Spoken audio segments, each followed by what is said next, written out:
요한계시록 제8장 강해 1. 시위하는 일곱 천사와 일곱 나팔 1에서 2절. 지금까지는 하나님이 일곱 인으로 인봉한 말씀을 하나하나 떼시었는데 이제 마지막 일곱째 인을 떼실 때에 하나님 앞에 시위하는 일곱 천사가 일곱 나팔을 분다. 그렇다면 일곱 천사의 일곱 나팔 소리는 무엇을 의미하는가? 나팔은 행동의 신호로 출애굽 19장 16절, 20장 18절, 혹은 군사들의 진군 신호, 여호수아 6장 4에서 8절, 민수 10장 9절로 사용되었다. 이 예고의 나팔은 끝날의 성도들의 행동의 결단과 사탄과의 싸움에서 진군을 뜻하는 의미를 담고 있다. 하나님께서는 불순종하여 타락한 인간들을 구원하기 위하여 예수님을 보내셨다. 그러나 유대민족의 불신으로 십자가에 매달려 돌아가심으로써 주님은 다시 재림하시지 않을 수 없게 되었다. 따라서 재림의 때에는 선택받은 자들의 인침의 역사가 이루어지게 되고 이에 대한 사탄의 반대 역사로 성도들에게 환난과 박해의 기간이 도래하면서 땅 위에는 하늘편과 사탄편의 선악간의 세계적인 대전쟁이 일어나게 되는 것이다. 재림주님은 이런 전쟁과 환난 끝에 비로소 현현하시게 되는데 마태 24장 29에서 30절 본장에서는 이 끝날의 징조를 7단계로 나누어 일곱 나팔을 불면서 시대마다 일어나는 일들을 묵시적으로 설명하고 또 예고하고 있는 것이다. 3, 4절을 보면 하나님을 시위한 일곱 천사들이 나팔을 불기 전에 다른 천사가 제단 곁에 서서 금향로로 모든 성도들의 기도를 합하여 하나님께 향연을 드린다. 이것은 6장 9에서 11절에 나타난 다섯째 인을 떼실 때 하나님의 뜻을 위해 죽임을 당한 영혼들이 제단 아래에서 땅에 거하는 자들을 심판하여 자신들의 피를 신원해 달라는 청원을 듣고 하나님께서 그 동무종들과 형제들도 자기처럼 죽임을 받아 그 수가 차기까지 쉬라고 하시었다. 이제 여기에서는 하나님 앞에 시위하는 천사가 그 성도들의 신원을 합하여 기도의 향을 드리는 것이다.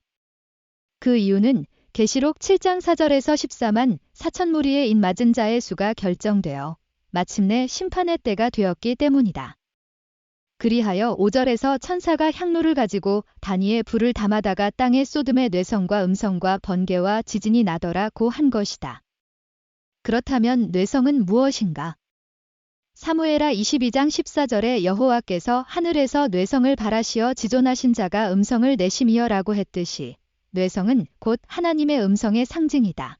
출애굽 20장 18에서 19절, 시편 104편 7절.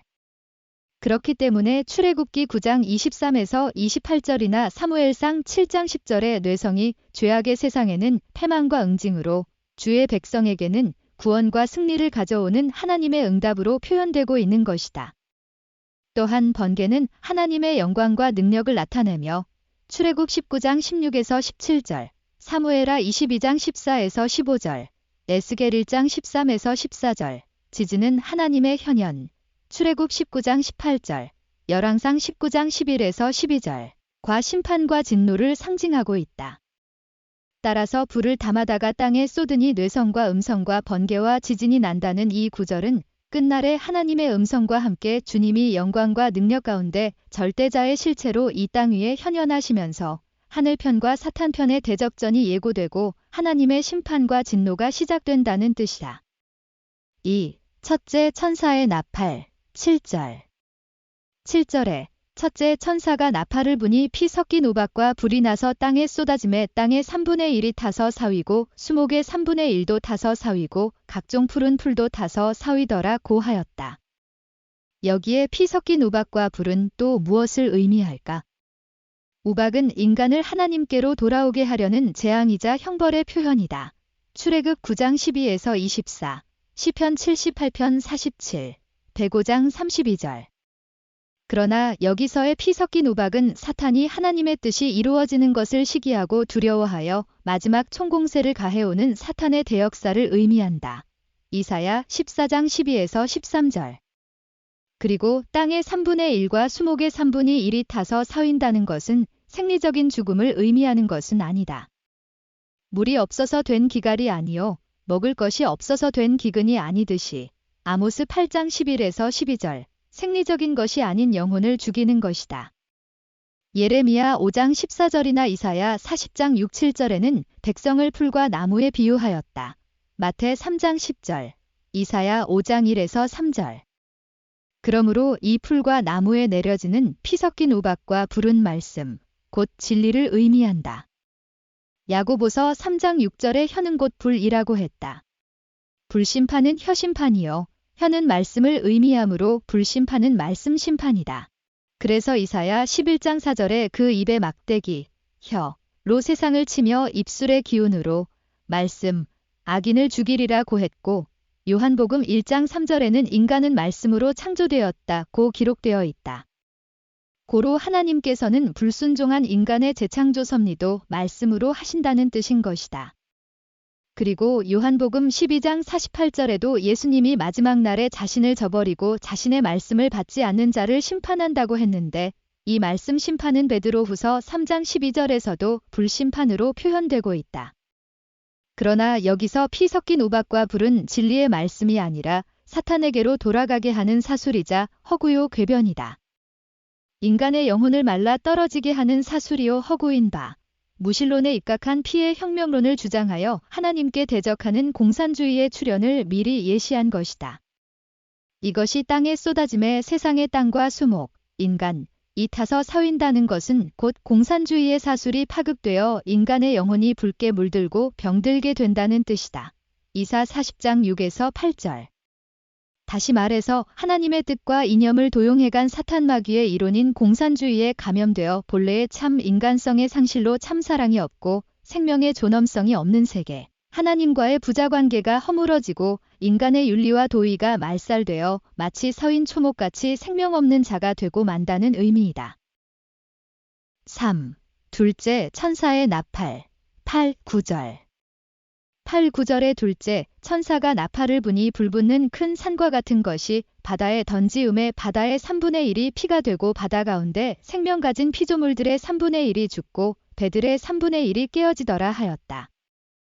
여기서 불붙는 큰 산과 같은 것은 무엇인가? 이사야 2장 2절의 말이래 여호와의 전의 산이 모든 산 꼭대기에 굳게 설 것이요 모든 작은 산 위에 뛰어나리니 만방이 그리로 모여들 것이라고 하였다. 여기서 여호와의 전의 산은 이스라엘을 지칭한 것이다. 또 예레미야 51장 25절에서는 온 세계를 멸한 멸망의 사나보라 너는 내 대적이라 나의 손을 내 위에 펴서 너를 바위에서 굴리고 너를 불탄 산이 되게 할 것이니 라고 하였다. 여기서 멸망의 산은 열방을 응징하는 도구로 쓴 이스라엘 민족을 박해한 바벨론을 가리킨다.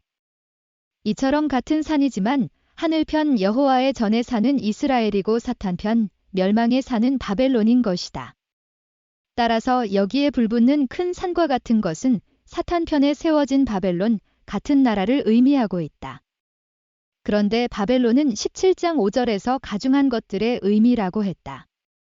그리고 18장 2절에서는 종말에 멸망되어야 할 귀신, 사탄의 처소여 더러운 영이 모이는 곳이라고도 하였다. 또 바벨론은 종말에 멸망받아 결코 다시 보이지 않는 것으로 계시 18장 21절 예고되어 있기도 하다.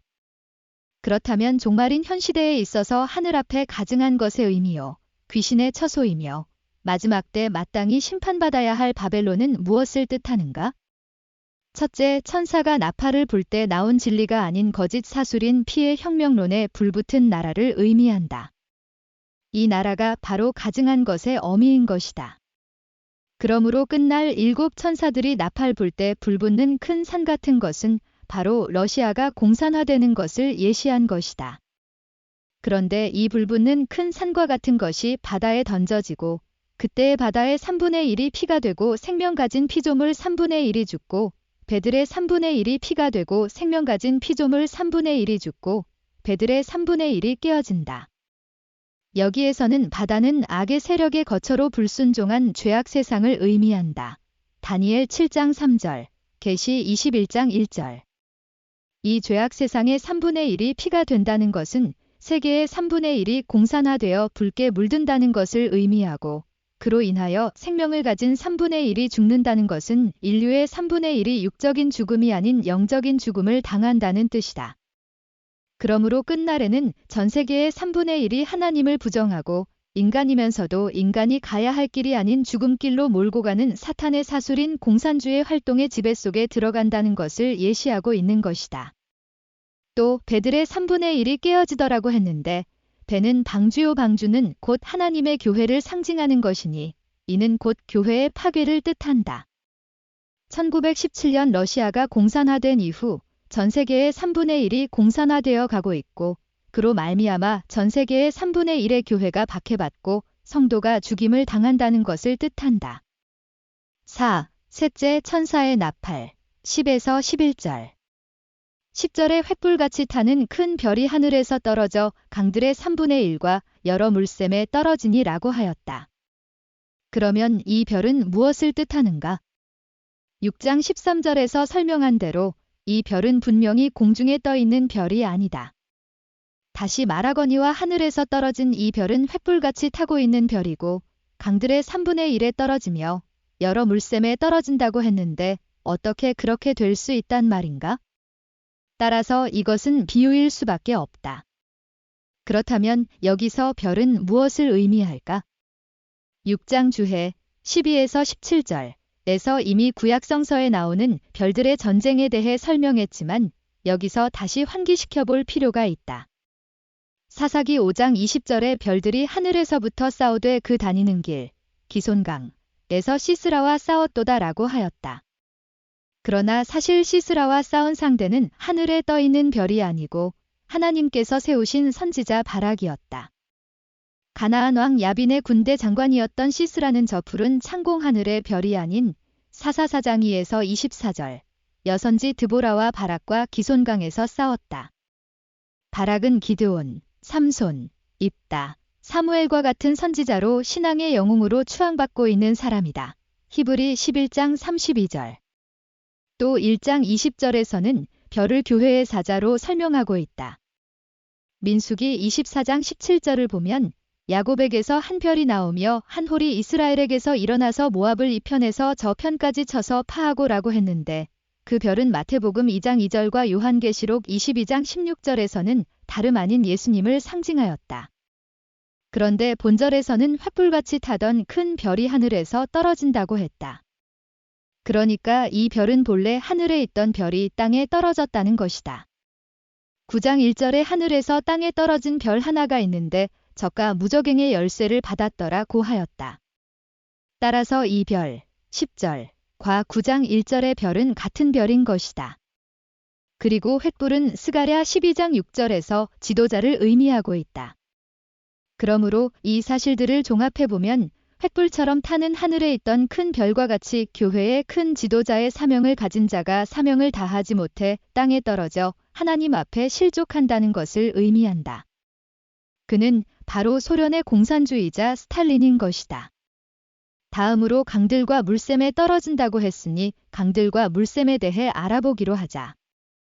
이사야 66장 12절의 평강을 강으로 시편 36편 8, 9절에서는 복락의 강수를 생명의 원천으로 묘사하고 있다. 그리고 요한복음 7장 38에서 39절에서 생수의 강은 성령을 말하고 있다.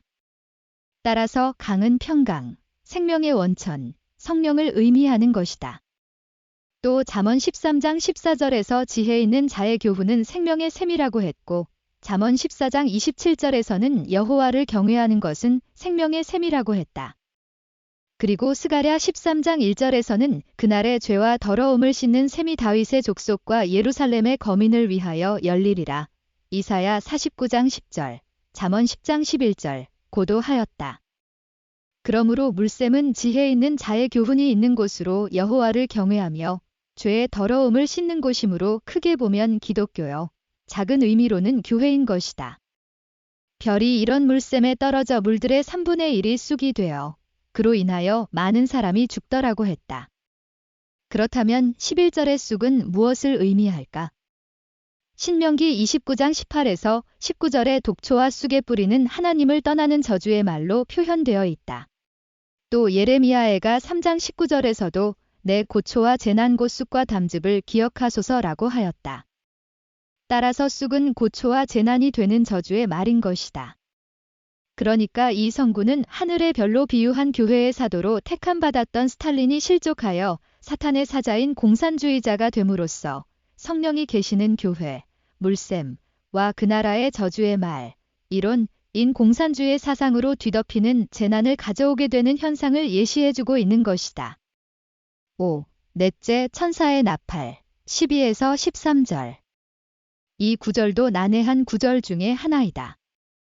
넷째 천사가 나팔을 불매 해와 달과 별들의 3분의 1이 침을 받아 어두워진다고 했는데 어떻게 해와 달과 별들이 침을 받을 수 있단 말인가? 여기서 침을 받는다는 것은 찔림을 당한다는 의미이다. 이사야 53장 5절에 그가 찔림은 우리의 허물을 인함이요 그가 상함은 우리의 죄악을 인함이라고 하여 주님이 우리의 허물로 인해 박해받으실 것을 일러 찔림이라고 하였다. 그렇다면 해와 달과 별들이 대체 무엇이기에 어떻게 박해를 받는다는 말인가?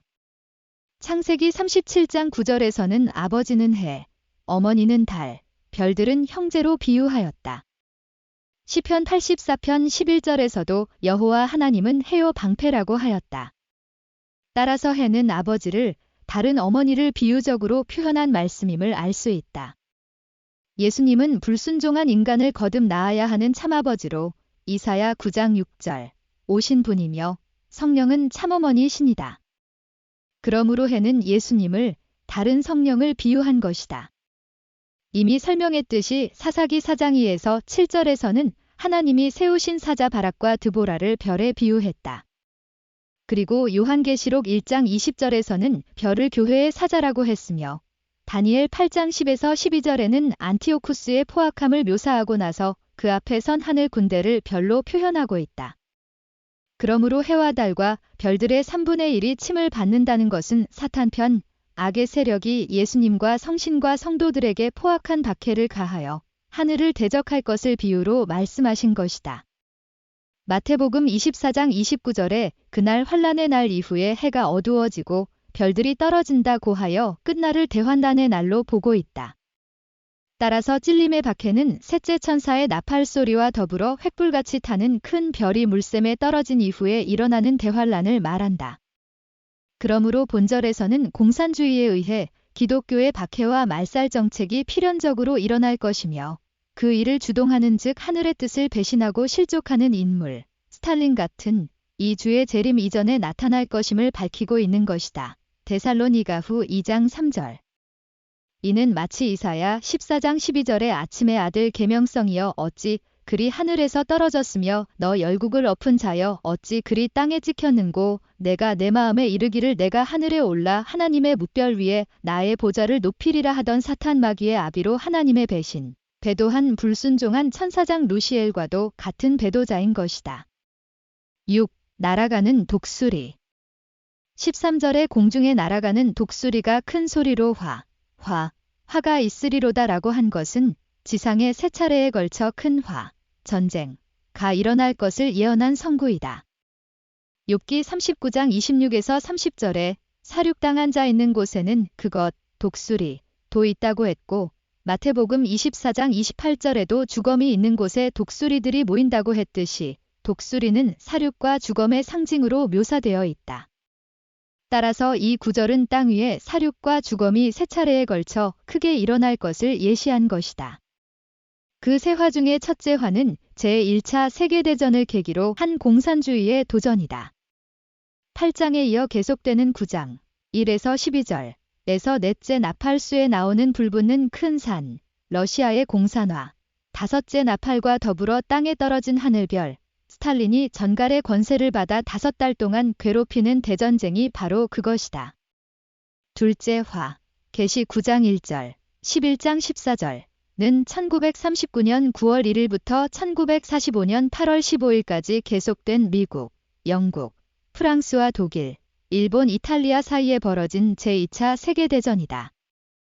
이것은 재림주님이 오시기 전의 대환란, 마태 24장 29에서 30절인 것이다.